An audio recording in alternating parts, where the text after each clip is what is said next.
大家好，我是田园，今天给大家分享一个入口即化的奶香小饼干做法。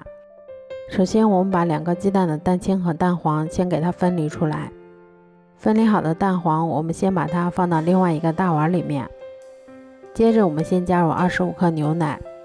再加入10克食用油，然后用打蛋器先把它们充分搅拌均匀。搅匀后我们先筛入40克的低筋面粉，然后用打蛋器画 Z 字形，把它们充分搅拌均匀就可以啦。接着我们在蛋清里面先加入10克白糖，然后用电动打蛋器把它们高速打发10分钟左右，一直打发到提起打蛋器能够形成像这种倒三角的状态。蛋白打好后，我们先舀落一半的蛋白到蛋黄糊里面，然后用铲子像炒菜一样把它们上下翻拌均匀。这一步我们不要画圈搅拌，以免消泡，影响成品的蓬松。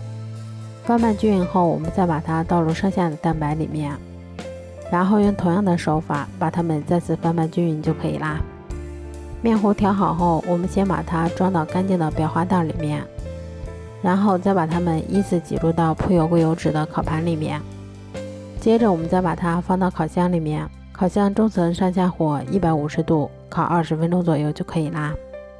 这样做出的奶香小饼干吃起来非常的松软香甜，而且入口即化，用来当做孩子的小零食也是很好的选择。如果喜欢的话就试试吧，喜欢我的视频就关注我吧。